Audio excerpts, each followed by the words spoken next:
제23장 무리방 선출대회 22화.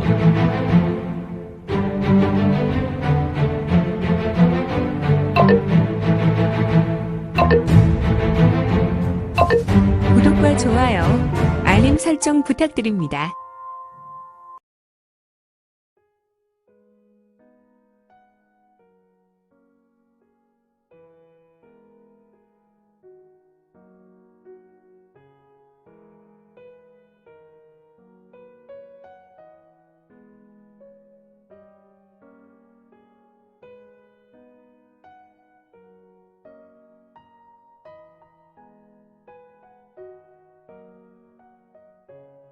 제23장 무리방 선출대회 22화.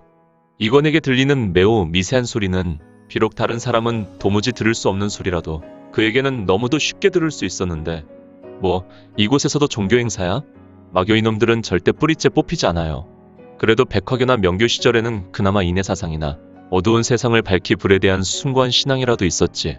지금은 종교라기는 오직 양민과 민생의 가정도 파괴하는 반사회적 요소를 가지고 있으니 아무래도 무슨 일이 있나 이곳도 한번 살펴야겠구나. 츠츠츠츠. 이건의 몸은 신비롭게 사라졌으니 그가 있었던 자리는 하얀색 서기만이 피어오르고, 여기는 좀 어둡네. 광명 도래, 성화 발발, 천하 창생, 천마 임재. 그렇지, 역시 마교 집회인가. 이거는 조금은 어두운 복도를 걷고 있었다. 그는 100여 장 이동하여 대전에 나타났고 마을의 중심에 있었지만 거리에는 사람들이 없었다.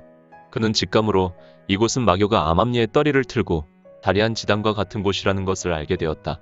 그러나 이곳이 어떤 위치와 어떤 기능을 하는 마을인지 몰랐고, 이거는 다만 약간의 짐작으로 중원숭산 소림사 근처의 지단으로 판단된다면 이곳 위치한 마교나 마교 십가의 세력은 실로 대단할 것이란 짐작만 하고 있었다. 저벅. 이거는 조금은 조심하게 걷고 있었고, 그는 복도의 끝이 보여서 더욱 조심하였는데 그의 몸은 서서히 잔상이 흐릿하게 되더니 급기야 어두운 복도에서 그 자취를 모두 감추었다. 바로 현랑성의 도깨비 같은 신형노름의 절개인 귀영매매라는 은신보법이었고, 이거는 이 귀영매매라는 보법을 전개함과 동시에 복도를 벗어나며 급히 하늘로 솟은 다음 거대한 대전의 천장보, 거대한 보 위에 신비롭게 내려섰다. 그의 움직임이 더욱 고요하고 신비로웠던 것은 대전의 약 500여 명 남짓 그들은 오체투지하고 대전 중앙 거대한 화로를 향해 고래고래 소리 지르며 마치 자신들의 신에게 기도하는 것 같은 모습이라 이거는 너무 쉽게 잠입할 수 있었다. 거대한 기둥이 32개가 있었고 그 기둥에는 양쪽에 2명씩 검을 찬 위사가 소머리 가면을 하고 서 있었다. 그들은 수의 형상의 탈을 하고 있었다. 그들은 일반인보다 머리 하나 더 큰 신장이 있어서 모두 기형적인 외공을 극강으로 익힌 듯한 모습이었다. 그리고 더군다나 소머리에 형상이 있는 탈을 쓰고 있어서 이들의 모습은 더욱 위험이 있게 보였다. 아무튼 이거는 평소보다 세미한 소리를 들을 수 있는 귀를 가지고 있었지만 더욱더 혼돈신안의 공능을 이용하여 그의 육체적의 감각을 극대화하여 이곳 대전 상황에 예의주시하고 있었으니 이거는 이 신비로운 지처에 관한 정보가 필요했다. 하하하. 한 사람이 거대한 향로 근처 단상에 올라 웃고 있었다. 그의 웃음은 비록 큰 소리로 웃지는 않았지만 그는 공력이 대단하였던지 쇠 긁는 소리에 그의 웃음은 멀리까지 퍼졌고 500여 명의 기도 소리와 상관없이 대전에 널리 퍼졌다. 헐, 참 신비한 노인일세. 이렇게 소란스러운 곳에서 저렇게 낮은 음성으로 웃어도 나에게까지 뚜렷하게 들리는구나. 참 희한한 웃음일세.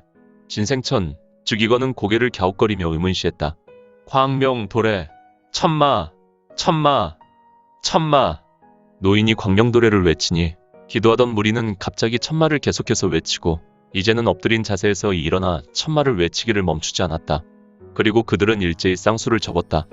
하늘을 향하여 높이 들며 손바닥을 폈다. 또한 이러한 일을 반복하고 천마를 한동안 계속해서 외쳤다. 잠시 후 단상에 있었던 노인은 옆에 있는 2명의 보좌진에게 눈짓하였고, 그들은 더 높은 단상에 있는 거대한 징 앞에서 일출필보라는 혈무가의 무공을 펼쳐서 내려섰다. 그리고 들은 좌우로 서서 봉체를 하늘을 높이 치켜들고 서로 번갈아가며 징을 두들겨 댔다. 꽝. 거대한 광음은 사람들의 마음과 심령을 울리게 하였다. 아, 소리가 정말 진동이 심하군. 이거는 귀를 막고 혼잣말을 하였다. 노인은 매우 되게 만족한 얼굴을 하였고 500여 명의 사람은 천마를 외치는 것을 멈추게 되었다. 그리고 노인은 우수를 높이 치켜들었다. 이 노인의 우수를 높이 들었더니 모든 사람은 자리에 앉았는데 원래 유사 종교들이 그렇듯이 오와 열을 맞추어 질서 있게 자리 잡고 사람들이 앉아 있었으니 이제 비로소 시간이 다 되었구나. 나의 형제들아. 우리는 약 100여 전에 대천마가가 10만 대산을 버리고 신강으로 도망하였고 마교가 쫓겨났을 때 우리 가문도 광동에서 활동한 우리 본가를 버리고 척박한 땅 신강으로 가서 개같은 삶을 살면서 거름더미 곁에서 숙식을 해결했다. 그곳은 너무 척박하여 들에 산짐승도 없이 오직 삐쩍 마른 들쥐나 그 들쥐를 잡아먹는 대머리 독수리, 사막의 여우 등으로 먹을 것을 해결했다. 물론 이 녀석들을 잡을 수 있는 날은 가정에 잔치가 있던 날이지만 굽는 것을 생활화했고 가끔 오월합산에 올라 그 추운 곳에서 귀한 나무뿌리도 먹고 했지. 노인은 잠시 옛날 일을 회상하는 것인 양 눈을 들어 대전의 천장을 바라보고 말이 없었다. 그리고 그의 눈에서 눈물이 흘러내렸으니 그는 격한 감정에 동요가 일었나 보다. 그는 회상하며 한동안 말을 잇지 못하였으나 시간이 잠시 흐른 뒤에 마음을 추스르고 이어서 말을 하였다. 그러나 우리는 대천마가의 은혜와 희생을 잊어버리면 안 된다. 대천마가의 종주들은 하해와 같은 은혜를 우리에게 베푸셨다. 마교가 길을 잃고 세상에 가진 천대를 받을 때 세상의 모든 사람과 무림 강호인들이 모두 우리를 개보다 못한 취급을 하였고 혈안이 되어 우리를 잡아 죽이려고 중원의 모든 무리민이 나섰을 때 대천마가의 종주께서 희생하셔서 우리는 무사히 척박한 땅 신강에 자리를 할 수 있었다. 그리고 우리는 과감히 중원의 피를 버렸다. 응? 중원의 피를 버렸다고? 이 무슨 소리야. 가만. 이거는 비록 천장 높은 곳에서 노인의 말에 귀를 기울이고 있었지만 그의 말을 누구보다 잘 알아들을 수 있었고 그의 말에 한자를 놓지도 않고 있었으니 이거는 중원의 피를 버렸다는 말에 노인의 눈을 유심히 보았다. 그리고 노인을 본 후에 다른 사람의 눈들도 보았다. 헐, 이런 것인가. 이들은 자신의 순수 혈통을 버리고 모두 이방인과 합혼을 하였단 말인가. 노인의 눈은 중원 한족의 눈이 아니었다. 중원의 한족들은 짙은 흑갈색의 눈동자를 가지고 있었는데 이들의 눈은 노인을 포함해서 대부분 약간 흐린 갈색과 또한 어떤 이는 푸른빛도 보였다. 그리고 중원의 한족들 얼굴은 대부분 동그란 모양의 오밀조밀한 얼굴을 하였다. 그러나 지금 혈무가 대전에 모인 대부분 사람은 대리국과 파사국 사람들처럼, 아니, 조금 다르지만 말이다. 그들은 파사국을 넘어서 온 사람들의 얼굴과 매우 닮은 듯한 모습이었다. 아마도 혼혈민족으로 생각되었고 이들은 동서양이 합친 매우 신비롭고 잘생긴 인물들이 대부분이었다. 역시 이들은 피를 버렸다는 의미가 다른 이방 민족과 합혼을 하였다는 말이군. 허허, 이러면 만해혈무가는 어떤 능력을 갖추게 되었을까? 혹시 단명할 수밖에 없는 하늘의 운명을 스스로 해결했단 말인가?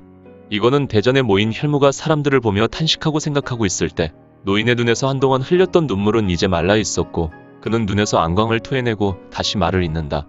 나의 형제들아. 나는 그대들이 알고 있듯이 종암으로 토익한이라는 이름을 갖고 있지. 종씨 성을 포기하지 못하고 나는 종영 어른의 3대 손이다. 나는 한족식 이름을 따르지 않았고 나의 외할머니, 어머니 등 위구르족의 이름을 받았지. 할머니와 어머니는 종영 어른과 나의 아버지가 40세를 넘기지 못하고 죽었기 때문에 외가의 이름으로 나의 생명의 장수를 기원해서 지어준 것이다. 너희들도 나와 마찬가지일 것이다. 우리는 밖에 나가면 한족도 아니고 위구르족도 아니다. 다만 마교도이고 만해혈무가 인물들이다. 오직 혈무가의 무사라는 것이지. 너희들도 나와 같이 대부분 40세를 넘기면 죽을 운명이었지만 이제는 40세를 훌쩍 넘겨도 살 수 있는 무사라는 것을 잘 알고 있다. 우리는 신강 위구르족과 합혼을 하고 위구르족의 영역인 파마르의 주야로 목욕을 하여 비로소 조상의 괴지를 해결했다. 이제 우리 혈례가는 대천마가의 은혜를 갚아야 한다.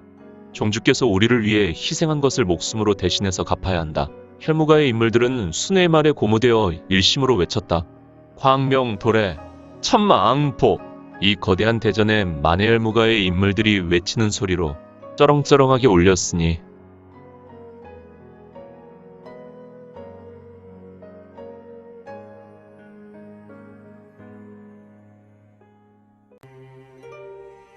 오늘 준비한 내용은 여기까지입니다. 혹시 연학 작가님의 영웅불사지체를 보다 빨리 보시거나 초인전을 이어서 보시고 싶으시다면 원스토리 어플 내려받으시고 초인전이나 영웅불사지체를 검색하셔서 보실 수도 있고요.